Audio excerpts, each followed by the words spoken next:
One of the most basic Sinawali patterns in Modern Arnis is called the Single Sinawali.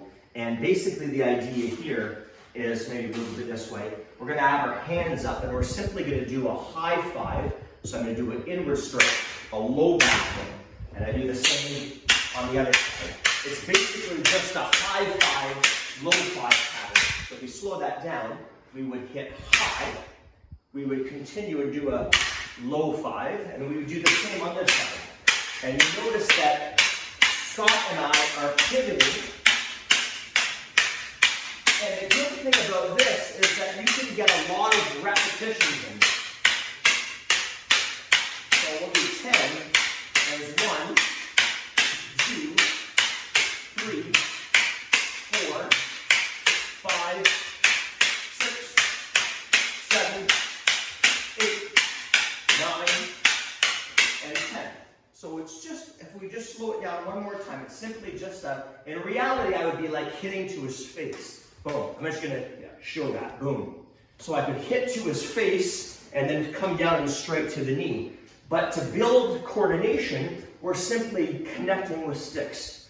Okay? And one thing to be cautious of, everybody, is when you're doing this with a partner, sometimes when someone is new, let's say I'm the new guy, and Scott does a straight, you see I barely have moved my stick.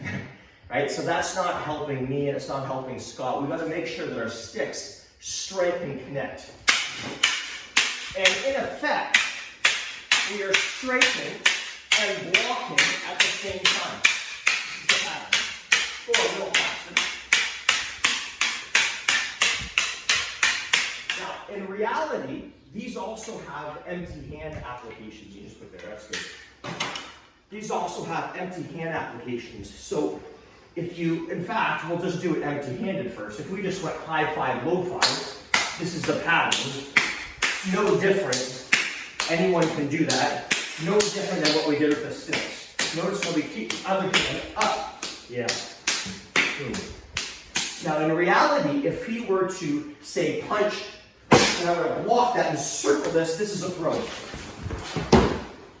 And if you notice, it was the same pattern that I did in a Sinawali. I'll slow it down and give you a different angle. So he punched. I did my parry, and this just stays tight circle. I got him. Boom. Down he goes. Now in reality, I have to worry about the other hand. So I might do the parry, and he might come with the left. Like, okay, there's sort of destruction.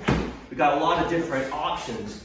But if I'm on the inside, never in the perspective, I'm just parrying at the wrist. Tight circle, got him. Down I go. If I give him a little neck rest here, look at this elbow break. Take my hands right to the throat. Very, very, very painful. If we give this more like a Kenpo flavor, maybe I'll go on this side. So we'll do the same Single Sinawali with a Kenpo technique. You know, one I thought of this morning was triggered salute. So if you were to push, I were to connect, and say, instead of doing the standard triggered salute, I'm going to be careful here, to drop this elbow, look at this shoulder lock, it's very, very painful. You okay, Scott? Yep. But if you notice, that was the same pattern that I did in my Single Sinawali. Watch it again. So you push, got my shot in, but instead of doing the frictional pull, which we do anyway, we're just going to circle the arm and bend the elbow. Watch it again. Boom. There's that shot. Oh, got him. Be really careful. I'm going to grab a hold of him. If I want to pop that shoulder, I just move my elbow. And I could do something. I'm going to be super careful. Switch him around. I could actually throw him with his arm locked. I won't do it. In other words, and then pop that arm. So that is Single Sinawali with a couple empty hand applications.